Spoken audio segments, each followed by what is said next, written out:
Күнде сарымсақ жесеңіз, ағзаңызда не болады?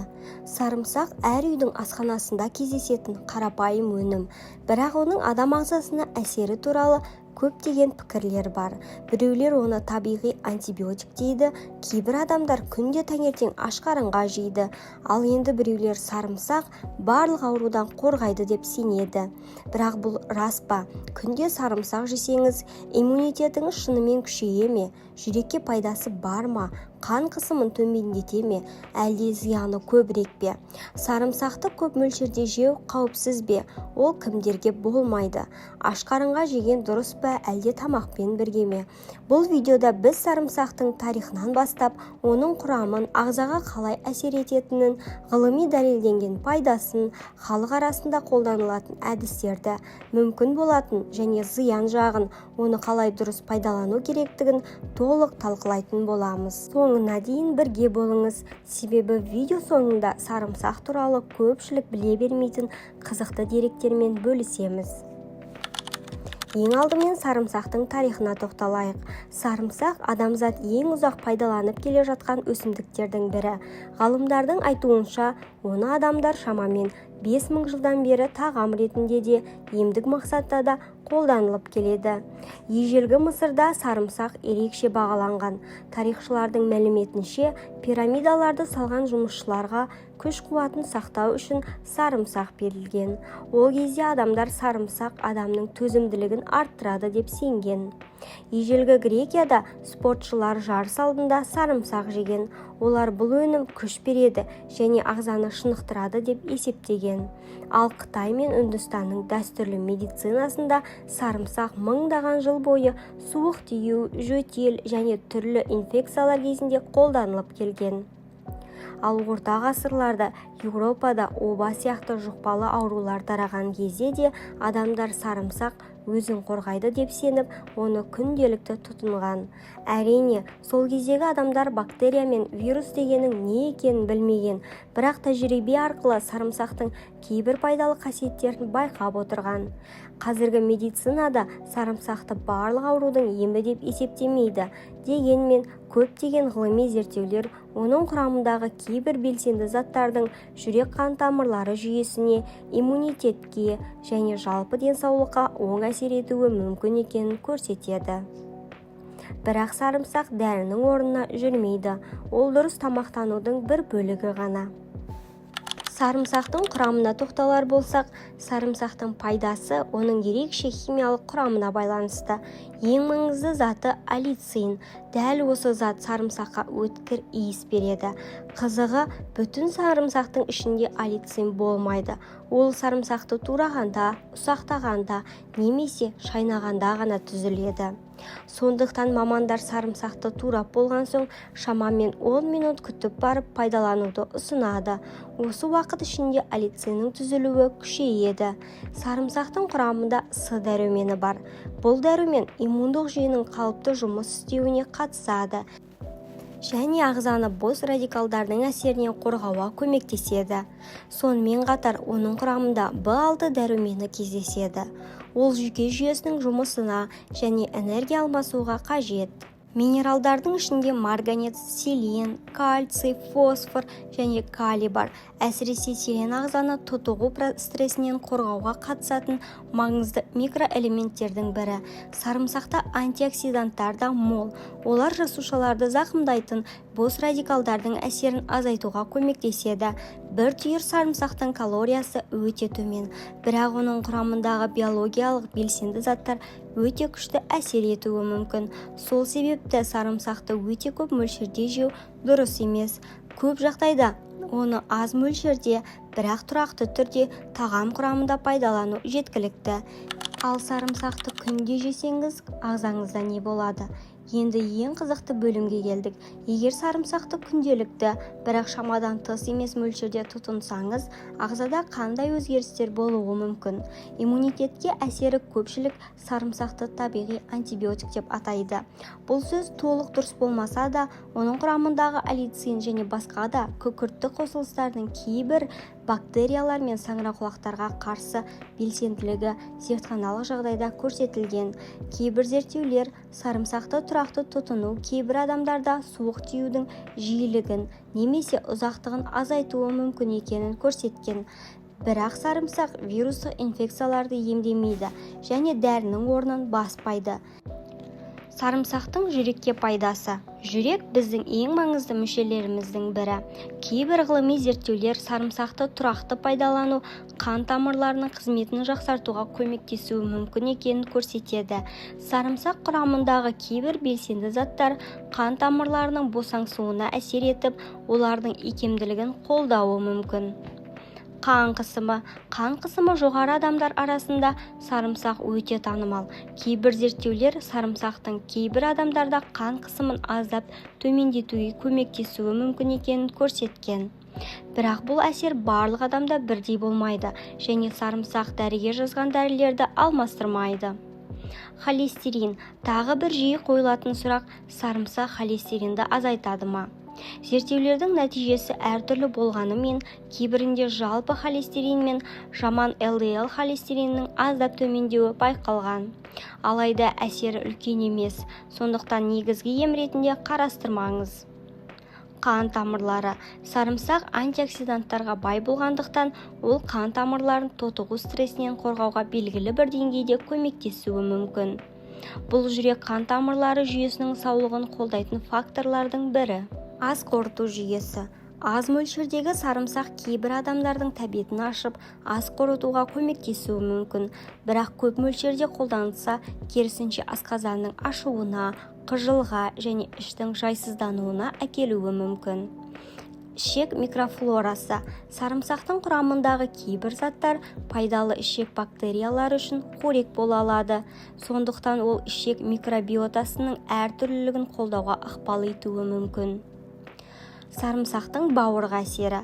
Жануарларға жүргізілген кейбір зерттеулерде сарымсақтың антиоксиданттық қасиеттері байқалған, алайда адамдардағы дәлелдер шектеулі, сондықтан оны бауыр ауруларын емдейді деп айтуға болмайды. Ми қызметі. Антиоксиданттардың арқасында сарымсақ ми жасушаларын тотығу стрессінен қорғауға белгілі бір үлес қосады. Дегенмен, оның есте сақтау қабілетін айтарлықтай жақсартады деген нақты дәлел жоқ. Енді халық арасында сарымсақты қалай қолданатынына тоқталайық. Сарымсақ тек тағам ретінде ғана емес, халық медицинасында да кеңінен қолданылады. Бірақ барлық әдістің тиімділігі дәлелденбеген. Аш қарынға жеу. Көп адамдар таңертең аш қарынға бір түйір сарымсақ жейді. Олар бұл ағзаны тазартады және иммунитетті күшейтеді деп сенеді. Бірақ мұның ерекше артықшылығын дәлелдейтін сенімді ғылыми зерттеулер жоқ. Кей адамдарда аш қарынға жеген сарымсақ асқазанның ашуына себеп болады. Келесі қолданыс балмен араластыру. Бұл ең танымал халықтық әдістердің бірі. Бал мен сарымсақ суық тиген кезде жиі қолданылады. Бұл қоспа тамақты жұмсартып, жағымды әсер беруі мүмкін. Бірақ тұмауды немесе вирустық инфекцияны емдейді деген дәлел жоқ. Лимонмен араластыру. Интернетте сарымсақ пен лимон қан тамырларын тазартады деген пікір кең таралған. Ғылыми медицинада қан тамырларын осылай тазарту деген ұғым жоқ. Бұл миф. Сүтпен бірге ішу. Кейбір адамдар сарымсақтың иісін азайту немесе жөтел кезде қолдану үшін оны сүтпен ішеді. Бірақ бұның да емдік әсері дәлелденбеген. Мұрынға немесе құлаққа салу. Кейбір халықтық кеңестерде сарымсақты мұрынға немесе құлаққа салу ұсынылады. Бұл өте қауіпті әдіс. Өйткені сарымсақ шырышты қабықты күйдіріп, тітіркендіруі мүмкін. Дәрігер мұндай тәсілді ұсынбайды. Және тағы да бір әдіс бұл табанға байлау. Сарымсақты табанға байласаң суық тию кетеді деген пікір де бар. Бұған ғылыми дәлел жоқ. Безеуге жағу. Сарымсақ бактерияларға қарсы әсер етеді деген себеппен кейбір адамдар оны бетке жағады. Бірақ ол теріні күйдіріп, дақ қалдыруы мүмкін. Сондықтан косметологтар мұны ұсынбайды. Қорытындылай келе, халық медицинасында сарымсаққа байланысты көптеген кеңестер бар, бірақ олардың барлығы бірдей ғылыми дәлелденбеген. Сондықтан интернеттегі кеңестерге емес, дәлелді медицинаға сүйенген дұрыс. Келесі бөлім сарымсақтың жанама әсерлері. Көп адам сарымсақ табиғи өнім болғандықтан ешқандай зияны жоқ деп ойлайды. Бірақ кез келген пайдалы тағам сияқты сарымсақты шамадан тыс қолдану жағымсыз әсерлерге әкелуі мүмкін. Ең жиі кездесетіні ауыздан шығатын өткір иіс. Сонымен қатар асқазанның ашуы, қыжыл, іштің кебуі, газдың көбеюі және диарея болуы мүмкін. Кейбір адамдарда сарымсаққа аллергия кездеседі. Және оның белгілері бөртпе, қышыну, көздің жасаурауы немесе тыныс алудың қиындауы. Тағы бір маңызды мәселе сарымсақ қан ұюына әсер етуі мүмкін. Сондықтан оны көп мөлшерде тұтыну немесе сарымсақ қоспаларын қабылдау қан сұйылтқыш дәрілермен бірге қолданғанда қан кету қаупін арттыруы ықтимал. Сирек жағдайда сарымсақ қан қысымын шамадан тыс төмендетуі де мүмкін. Сондықтан бәрінде бірдей неғұрлым көп болса, соғұрлым жақсы деген қағидада жүрмеңіздер. Кімдерге сарымсақты сақтықпен қолдану керек? Сарымсақ көптеген адамдар үшін қауіпсіз тағам, дегенмен кейбір адамдарға оны сақтықпен қолданған дұрыс. Енді ең маңызды сұраққа жауап берейік. Сарымсақты қалай жеген дұрыс? Көптеген мамандар сарымсақты қалыпты мөлшерде тағаммен бірге тұтынуды ұсынады. Денсаулығы жақсы ересек адам үшін күніне шамамен 1-2 түйір сарымсақ көпшілікке жеткілікті болуы мүмкін. Бірақ бұл барлығына бірдей міндетті норма емес. Көп адамдар сарымсақты аш қарынға жеу пайдалы деп ойлайды. Алайда ғылыми зерттеулер аш қарынға жеудің ерекше артықшылығын нақты дәлелдеген жоқ. Керісінше кейбір адамдарда аш қарынға сарымсақ жеу асқазанның ашуына себеп болады дейді. Тағы бір маңызды кеңес сарымсақты ұсақтап немесе езіп болғаннан кейін бірден емес шамамен 10 минут күтіп барып пайдалану. Себебі дәл осы уақытта сарымсақта ферменттердің әсерінен аллицин деп аталатын белсенді зат түзіледі. Егер сарымсақты бірден қуырып немесе қайнатып жіберсеңіз, аллициннің бір бөлігі түзілмей қалуы мүмкін. Сарымсақты шикі күйінде жеуге де болады, бірақ кейбір адамдар үшін піскен сарымсақ асқазанға жеңілірек тиеді. Ең бастысы мөлшерді сақтау. Көп мөлшерде сарымсақ жеу пайданы көбейтпейді. Керісінше асқазаныңызды тітіркендіреді. Сарымсақ туралы қызықты деректер. Бірінші дерек сарымсақ адамзат тарихындағы ең көне мәдени өсімдіктердің бірі. Археологтардың мәліметі бойынша адамдар оны 5000 жылдан астам уақыт бұрын өсіре бастаған. Екінші дерек ежелгі Мысырда пирамидаларды салған жұмысшыларға сарымсақ тұрақты түрде берілген. Үшінші дерек ежелгі Грекия спортшылары жарыс алдында сарымсақ жеген. Төртінші дерек сарымсақтың өткір иісі аллициннің арқасында пайда болады. Қызығы бүтін сарымсақта аллицин болмайды, ол тек сарымсақты кескенде немесе езгенде түзіледі. Бесінші дерек әлемде сарымсақтың 100-деген сорты бар, олар көлемі, дәмі және иісі бойынша ерекшеленеді. Алтыншы дерек кейбір елдерде сарымсақты тек тағам емес, ұлттық мәдениеттің бір бөлігі ретінде де бағалайды. Жетінші дерек сарымсақтың иісін азайту үшін адамдар ақжелкен, жалбыз жапырағы, алма немесе сүт пайдаланады. Кейбір адамдарға бұл көмектесуі мүмкін, бірақ әсері әркімде әртүрлі. Сегізінші дерек сарымсақ көптеген ғылыми зерттеулердің нысаны болып келеді. Ғалымдар оны жүрек қан тамырлары денсаулығына, иммундық жүйеге және басқа да ықтимал әсерлерін әлі де зерттеуді жалғастырып жатыр. Тоғызыншы дерек сарымсақ дәрі емес, ол дұрыс тамақтанудың бір бөлігі ретінде пайдалы болады.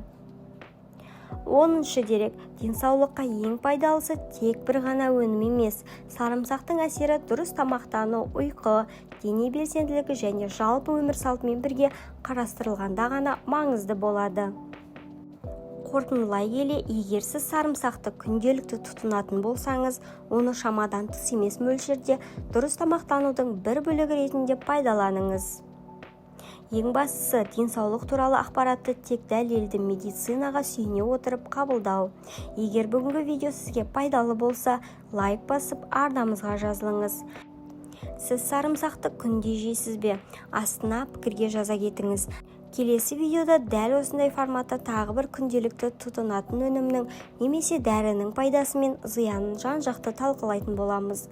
Денсаулықтарыңыз мықты болсын.